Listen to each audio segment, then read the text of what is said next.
15 Mart 2026-cı ildə bildiyiniz kimi Educompetency şirkəti tərəfindən cari ilin ikinci cəhd hazırlığı çərçivəsində birinci sınaq imtahanı olub. Mövzu sınağı idi. İnformatikadan da 4 mövzunu əhatə edirdi. Deməli, ora aid idi. Əsas anlayışlar, aparat təminatı, algoritm, sonra proqram təminatı. Bu 4 mövzunu əhatə edirdi. İndi isə gəlin birlikdə suallarımızın izahına başlayaq. Birinci sual informatikanın əsas anlayışları bölməsindən idi. İnformasiyanın təqdim edilmə formasına görə uyğunluğu müəyyən edin. Deməli, burada informasiyanın təqdim edilmə forması, yəni qabaqdakı adam bizə informasiya necə verə bilər? Bizə verə bilər onu qrafik formada, mətn formasında. Belə təqdim edə bilər bizə. İkinci, informasiyanın xassələrindən tamlıq xassəsi var. Buna da uyğun gələcək A. Buna yazaq üstündən 1C-yə, 2A. İnformasiya proseslərindən informasiyanın saxlanmasıdır. Yəni, bu da B. Qaldı ki, video bu informasiyanın növüdür. Yəni, heç birinə uyğun gəlmir. Cavabımız C variantıdır. İndi gəlin o məsələyə aydınlıq gətirmək üçün biz deməli təqdimatımızın içərisindən nümunəmizi sizə göstərək. Deməli, əsas anlayışlar təqdimatıdır. Birazdan qlobal şəbəkəndə keçəcək inşallah dərsin irəliləyən dəqiqələrində. Baxın, informasiyanın birinci təqdim edilmə formaları idi, düzdür? Və budur informasiyanın verilmə, təqdim etmə üsulları. Bu birinci. İkinci informasiyanın demək prosesləri idi, informasiya prosesləri idi. O da buradadır. Üçüncü nə soruşmuşdu bizdən? İnformasiyanın xassələri. O da xassələr də buradadır. Və gördüyünüz kimi, xassələr də buradadır. Tamlıq da onlardan biridir. Qaldı ki, video məsələsinə, video informasiyanın növüdür. Görürsünüz, növlərdə videonu görə bilərsiniz. Keçid alırıq növbəti sualımıza, ikinci sualımıza. Təyinatına görə elektron hesablama maşınları qruplarına aid olmayanı müəyyənləşdirin. Bilirsiniz ki, elektron hesablama maşınları bir neçə demək, təsnifat var ki, üzrə bölünürlər. Onlardan biri təyinatına görədir. Burada var bizdə problem yönümlü, belə bir təyinat bizə mövcuddur. İxtisaslaşdırılmış və universal. Ümumi təyinatlı da elə universal deməkdir. Qalır geriyə üsul yönümlü. Biz bunu sonraki fəsildə, proqram təminatında müəyyən belə proqramlar vardı, üsul yönlü proqramlar. Bunlar riyazi, iqtisadi, statistik məsələlərin həlli üçündür. Yəni, təyinatda belə bir şey yox idi. İndi gəlin təqdimatımızı açaq, içindən də göstərək. Kimin üçün sıxıntı yaranıbsa, baxıb qeydini ala bilər. Deməli, təqdimatımızın içərisində 11-ci səhifədədir. Təyinatına görə, deməli, kompüterlərin təsnifatı. Burada biz ümumi formada danışmışıq. Burada təyinata görə. Sonraki səhifələrdə isə bu məsələyə daha dərin yanaşmışıq və xırdalıqlarına qədər biz bu barədə danışmışıq. Gördüyünüz kimi, videonu saxlayıb qeydlərinizi ala bilərsiniz. Keçid alırıq növbəti sualımıza. 23 nömrəli sual. Deməli, verilmiş y funksiyasının qiymətinin hesablanması üçün əgər biz algoritm qurarıqsa, neçə dənə şərt blokundan istifadə etmək olar? Bunu bir neçə üsuldan istifadə ilə izah eləmək olar, dostlar. Ən belə geniş yayılmış üsul ədəd oxu ilə izah eləməkdir. Belə bir xətt çəkilir. Düz xətt çəkilir. Mən də çəkə bilmədim onu biraz. Qoy bir ədəd çək göstərim. Belə bir xətt çəkilir və həmin xəttdə qeyd olunur. Məsələn, burada yazır ki, bu təblə nöqtə qoyursan, bunu 0 nöqtəsi olaraq qeyd edirsən də. Z kiçikdir 6. Bu 0-dan 6-ya qədər qeyd edirsən, bura Z qoyursan. Bu tərəfdə Z böyükdür 6. Bir də ki, o tərəfə. Deməli, bu tərəfdə də 1 yazacaq. Deməli, böyükdür 6 halında, bu olmalıdır. Mesela 6-dan sonra Z qoyacaq bura. Bu birinci haldır. Bir dəfə bunun üçün biz quracağıq. Hər hansı bir blok sxem quracağıq. İkinci, Z 1-dən kiçikdir. Deməli, bu hissədə 0-dan 1 arasında Z qoysaq, 1-dən kiçik halı üçün də bir dənə algoritm quracaqsan. Bir də 1 ilə 6-nın arası üçün artıq ehtiyac yoxdur. Çünki elə bir vəziyyətdir ki, əgər bu tərəfdə birini qurdunsa, birini bura 6-dan Z-yə qurdunsa, üçüncüyə ehtiyac yoxdur. Çünki onsuz da geriyə qalan 1 ilə 6 arasında olan ədədlərdir. Bu birinci üsuldur. Çox adam məsələn bundan qane olmur, xoşlamır bunu, deyir ki, bu ədəd oxun mənə çatmır və s. Bunun üçün biz nə edirik? Biz elə alqoritmin özünü qururuq. Əgər şərt varsa, deməli bu budaqlanan alqoritm olacaq. Biz alqoritmi qururuq. Deməli alqoritmi buradan başladırıq. Birinci növbədə Z-nin qiymətlərini qeyd edəcəyik. Məsələn biz deyək ki, Z bərabərdir tutaq ki, ə, bax 3 özümüzdən 3 verək. 1 ilə 6 arasında bir şey verək də və alqoritmimizi quraq. Deyək ki, əgər şərt, və diqqətli olun. Birinci şərti qoyaq. Deyək ki, əgər Z 6-dan böyükdürsə, Z böyükdürsə 6-dan, onda bunu hesabla. Hansını? 7Z plus 8Z. 7Z plus 8Z. Əgər belə deyilsə, biraz bu tərəfdən quram, biraz səliqəsiz oldu. Bir dənə şərt bloku qurursan və deyirsən ki, yaxşı, Z 1-dən kiçikdirsə, əgər düzdürsə, hər qolunda nə edəcəksən? Onda da bunu hesablayacaqsan. 8Z çıx 7Z. 8Z çıx 7Z.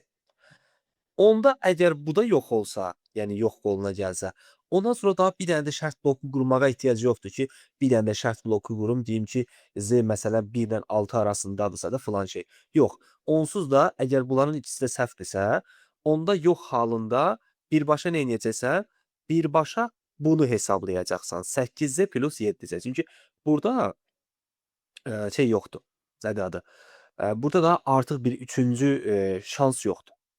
Aydındır? Biz bu 8Z, 7Z biraz ikisi eyni olub. Burada minus olsa daha yaxşı olardı. Nəysə. Minus da olsa bundan uyğun gəlir. 9 olsaydı daha yaxşı olardı. Önəmli deyil əslində. O bizim sualımızda bir təsir eləmir. Amma yəni 2 dəfə şərt bloku qurdumsa, birini bunun üçün qurdum, birini bunun üçün qurdumsa, əgər həqiqətdə bunların heç biri ödəmədisə, daha üçüncünü qurmağıma ehtiyac yoxdur. Aydındır? Məncə bu daha uyğun gəlir. Nəinki o ədəd oxu ilə bəziləri başa düşmür. Deməli 2 dənə şərt bloku olsa bəsdir. Amma bu o demək deyil, sən məcbursan 2 dənə qurmağa. İstəyirsən birini də qurarsan, deyərsən ki, bu da üçüncü olsun. Aydındır? Sən şəxsi işindir. Amma 2 dənə qursan kifayət eləyir. 24-cü sual aparat təminatı ilə bağlıdır. Xarici yaddaş qurğuları ilə bağlı doğru olmayan fikri müəyyənləşdirin. Ən az həcmə malik olan qurğu elastik maqnit diskdir. Bəli, həcmi 1,44 megabayt olduğu üçün biz deyirik ki, o ən balaca həcmlidir digərlərinə baxanda. Bu düzgün fikirdir.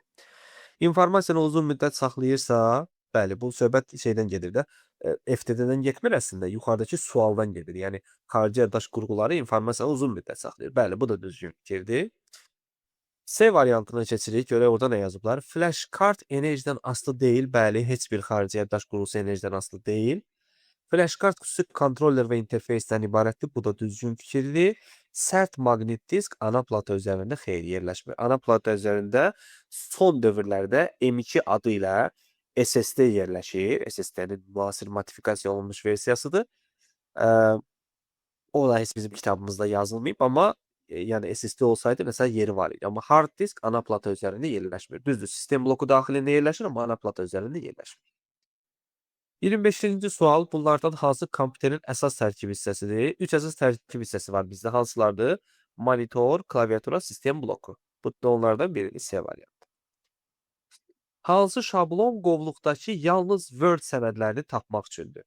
Bu əslində əməliyyat sistemləri mövzusuna aiddir, amma sadə sualdır. Düşünmüşdüm ki, bunu hamı yaza bilər. Ona görə bu sualı salmışdım sınağa. Baxın, burada doc və docx yazdığı üçün bu biraz belə deyək də məsələni məhdudlaşdırır ki, hər ikisi olmalıdır. Ona görə də variantlara baxırıq. Məsələn, A variantı ola bilməz. Çünki bu uzantı doc-dan məhdudlaşır. Bizə docx də lazımdır axı. Deməli, A ola bilməz. Y heç ola bilməz. Çünki bizə doc-la docx lazımdır. Eyni zamanda D variantı da ola bilməz. B də niyə ola bilməz? Çünki burada da docx ilə məhdudlaşdırır. Düzdür? Doc yanında ulduz olmalıdır ki, həm docun özünü tapsın, həm də docx-i. Çünki bilirsiniz də, ulduz ixtiyari sayda simvolu ifadə edir. Yəni, ulduz ola bilər hər hansı bir simvolu ifadə eləsin, ola bilər heç ifadə eləməsin. Ona görə adı reportla başlayan, görürəm bütün o docx fayllarının hamısı reportla başlayır. Sonuna bir ulduz qoyub ki, sonunda bir dənə simvol da ola bilər, 2 dənə də ola bilər, 3 dənə də ola bilər. Uzantısı da docdan başlasın, docx də olsun, doc da olsun. C variantı. Düzgün cavab variantı burada budur. 27-ci sual. İşləmə prinsipinə görə kompüterlərin növləri yenə aparat təminatı ilə bağlıdır. 3 cürdür. Analog, hibrid və rəqəmsal. 1, 4, 5'li. Yenə bayaqki səhifəyə gedirik. Burada aparat təminatının sonraki, ondan qabaqki səhifə də bu idi. Hesablama maşınları işləmə qaydasına görə analog, rəqəmsal və hibrid formada olur. 28-ci sual software, proqram təminatı ilə bağlıdır. Verilənlərin arxivləşdirilməsi, sistemin bərpası və defragmentasiyası. Bunların üçü də sistemin servis qoluna aiddir. Yəni bunlar utilitlərdir. Arxivatorlar da, bərpa və defragmentasiyada. Hər üçü utilitdir, deməli servis proqramı.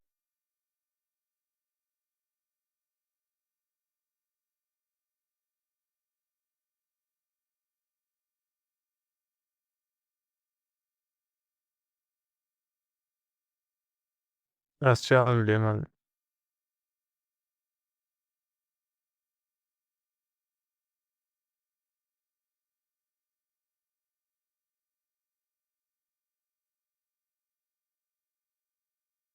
Səsim deyəsən 1 saniyəlik getdi. Bir də mənə məlumat verin, çata yazın.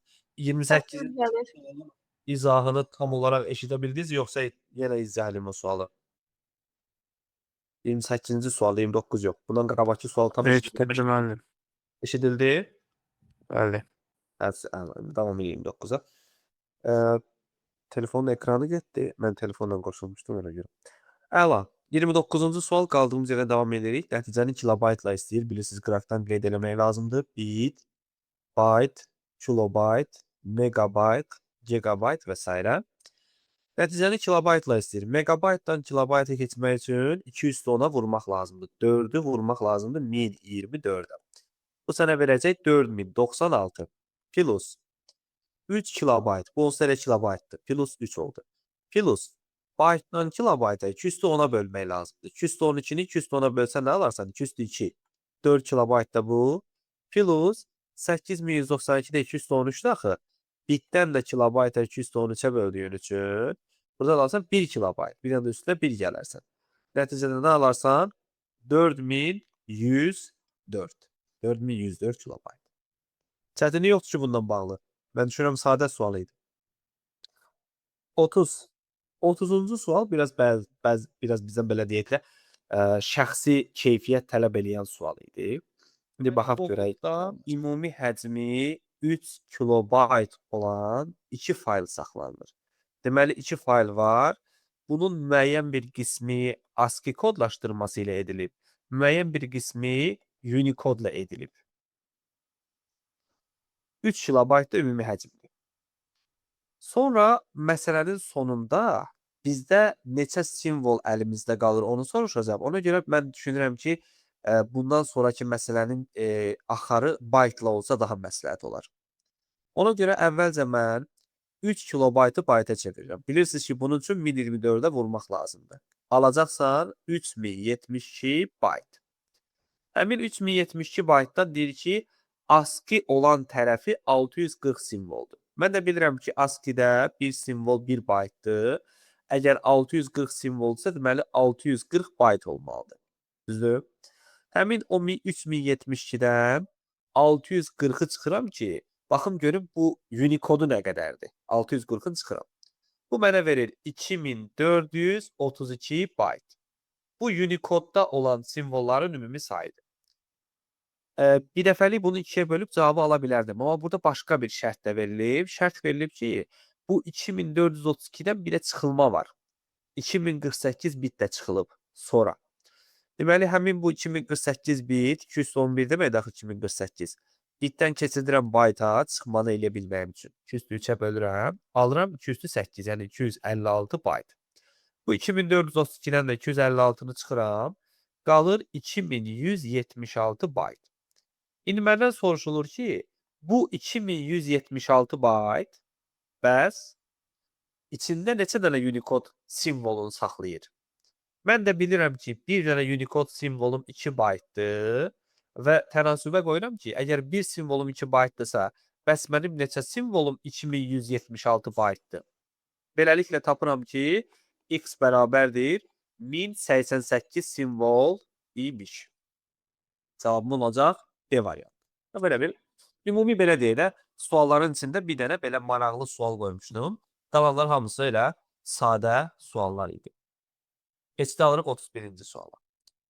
Üçüncü nəslə aid hansı fikir yanlışdır? Üçüncü nəsil kompüterlər təxminən 1965-ci ildən 75-ci ilə qədər olan dövrə əhatə eləyir. Bu dövrdə multiproqram rejimi yarandı.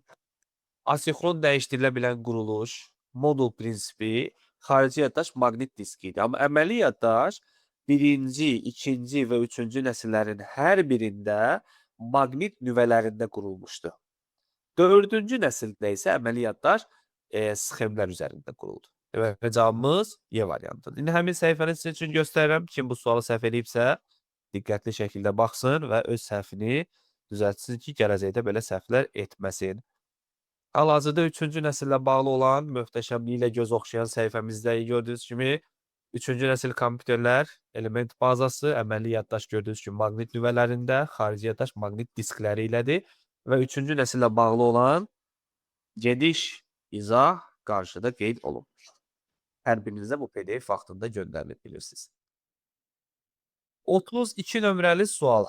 Kəsək sualı 16-lıq simvolu ikiliyə çevirmək. Bu say sistemlərində ən sevilən qaydadır. Ən tələbələrin belə xoşuna gələn qayda elə budur. 16-lıqdan ikiliyə keçirmək. Həm biraz belə deyək, əyləncəlidir, həm də rahatdır. Bizdən çox da böyük bir ali savad tələb edən bir şey deyil. Deməli, nə edirik? Bir dənə üfüqi, işaquli xətt çəkirik. Üzərinə yazırıq 8, 4, 2, 1. Sonra verilən ədədi şaquli istiqamətdə düzürük. A, 4, F, 2. A 10 deməkdir. Bu 4 dəyərin hansı ikisindən, yaxud hansı üçündən, yaxud hansı birindən 10 almaq olar? 8-dən 2-dən almaq olar. Bunlar bizə lazım olmadı. 4-dən 1. 4. 4-ü necə alarsan? 4-ü də alarsan 4-ün özündən. 0, 1, 0, 0. Bu formada. F 15'dir. 15'i necə almaq olar? 15'i də alarsan hamısının cəmindən 1, 1, 1, 1. 2'ni də yalnız 2'dən alarsan. Qalanları bizə lazım olmaz. Sonra düzəndə necə düzəcəksən? Birinci 4 dənəni düzdün. 1, 0, 1, 0. Sonra onun altındakini onun sağından yazırsan. 0, 1, 0, 0.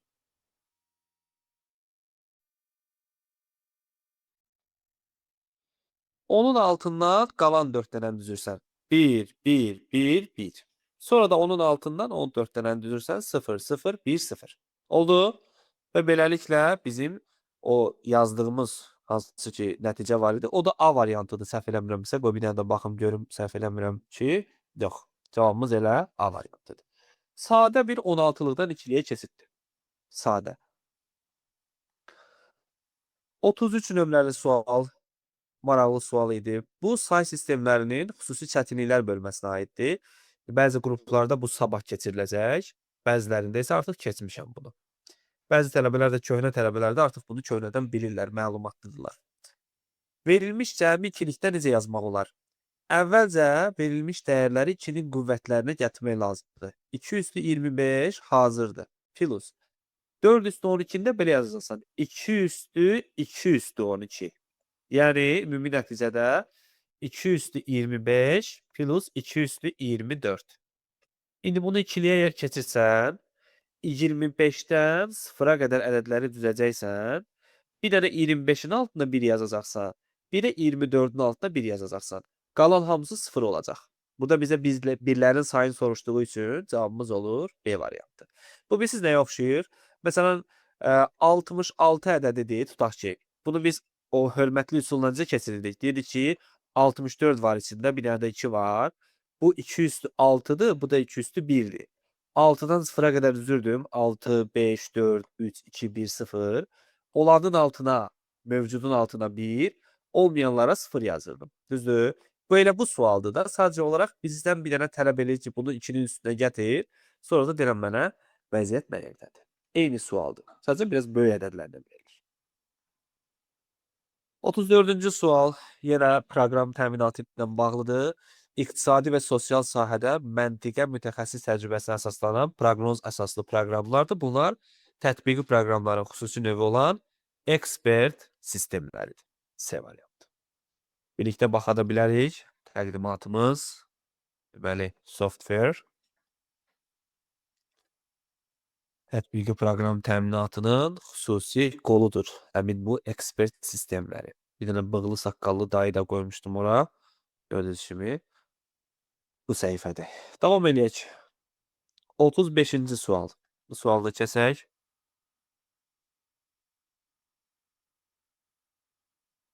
Aha.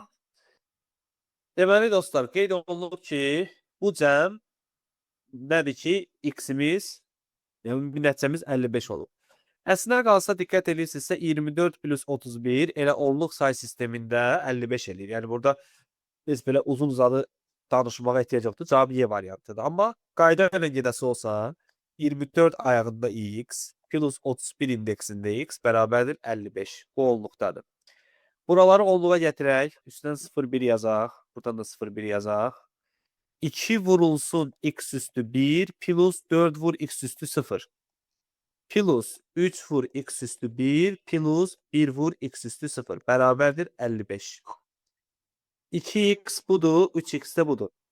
5x plus buradan 4, buradan 5, 1 qalır. Ümumi nəticə plus 5 bərabərdir 55'e. 5x bərabərdir 50, x bərabərdir 10. Nə oldu? Çox rahat üsulla bunu bu formada icra eləmək olar.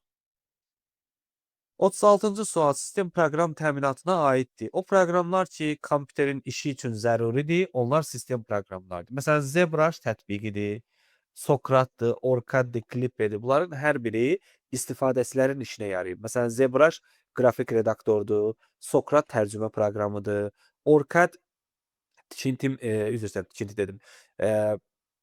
Elektrik xətlərinin çəkilməsi üçündür. Clipper Vubis'dir. Amma Norton Commander örtükdür. Örtük olduğu üçün də sistem proqram təminatına aiddir. 37-ci sual. Kəsirik.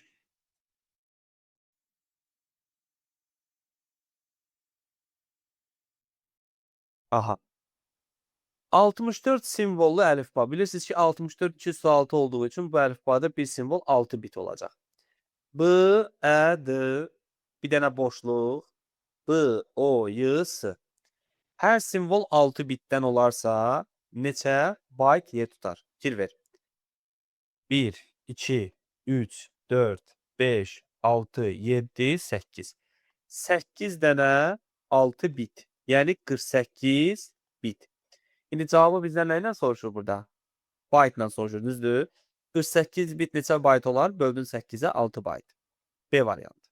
Hər simvol 6 bitdir. Ümumi 8 simvoldur. 48 bit yaxud da 6 byte. B variantı. Dırnaqlar sayılmır, aydın məsələdir. Çünki dırnaq ayrıcılıqdır. Buradan yazsan da hərfləri.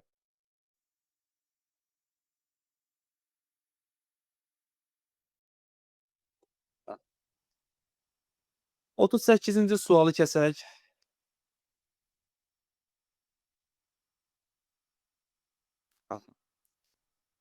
Deməli, yazıb ki, Unicode əlifbası ilə yazılmış mətin kompüterdə 8192 kilobayt yer tutur. Deməli, 8192 kilobayt 2 üstü 13 kilobayt deməkdir. Və onu megabayta keçirdəsi olsa, bu bizi 2 üstü 10-a bölər, alaram 8 megabayt. Düzdür? Yazıb ki, əgər bu Unicode-dakı həcm 8 megabaytdırsa, mətnin simvollarına dəymədən eyni mətnin simvollarını ASCII-də eləsəm, neçə megabayt yer tutar? Bu çox sadə sualda həddindən artıq, düzdür? Çünki bilirsiniz ki, Unicode-la ASCII arasında 2 dəfə fərq var. Əgər Unicode-da 2 megabaytdırsa, ASCII-də 1 megabayt olar, məsələn, düzdür? Deməli, belə çıxır ki, mən normalda simvol sayını 2 bayta vururdum, 8 megabayt almışam. İndi simvol sayını 1 bayta vururam. Onda nə qədər alaram? Təbii ki, yarısını 4 megabayt alaram. C variantı. 39-cu sualla davam edirik. Algoritmlə bağlı maraqlı bir sualdır. Sualı kəsək. Aha. Algoritmin icrasından sonra x deyir ki 194 olub. Yəni icrasından sonra deyir. İcrasından sonra deyirsə, deməli biz ən sonuncu x-i, bu x-i 194 olaraq götürəcəyik. Bu x-i. Və aşağıdan yuxarı hissə-hissə qalxacağıq. Ən yuxarıdakı x nə olacaq, onu müəyyənləşdirəcəyik. Deməli, başlayaq.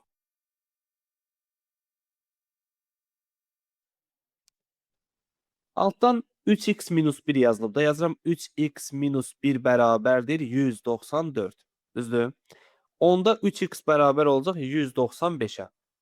Biz x-i tapıb sonra yavaş-yavaş hissə-hissə yuxarı qalxacağıq. 195-i böləndə 3-ə 65 verir. Deməli, belə çıxır ki, x-imiz 65-dir. Bu tapdığımız 65-i bu x-in yerinə qoyacağıq. Bura 65 qoyacağıq. Yazacağıq 2x plus 3 bərabərdir 65. Onda 2x bərabər olacaq 65-dən 3 çıxdın 62. X bərabərdir 31. Düzdür?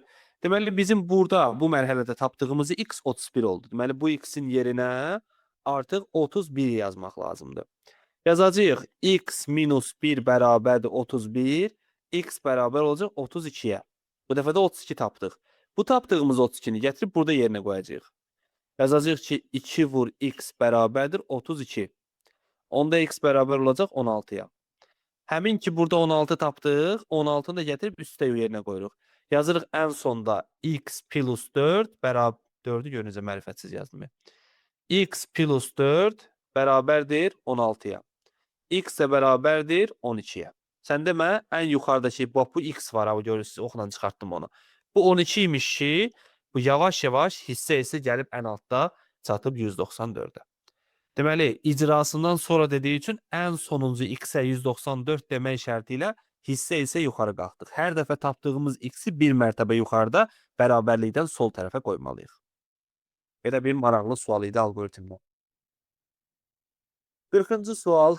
Doğru uyğunluğu müəyyən edin. Bundan sonra açıq tipli test tapşırıqları gəlir. Yaddaşın 3 əsas xarakteristikası var. Yaddaşın həcmidir, yazılır sıxlığıdır, bir də yaddaşa müraciət vaxtıdır. Deməli, 1-ə uyğun gələcək B. Hələ ki, başqası yoxdur, bunu gördüm. Sərt diskin əsas xarakteristikası 1 dəqiqədə etdiyi dövr sayıdır. Round per minute. 2-də deyərsən C. Monitorun əsas xarakteristikalarından biri də onun təsvirin əvəz olunma tezliyidir. Bu da olacaq Y. Qaldı ki, A ilə D niyə uyğun gəlmədi heç birinə?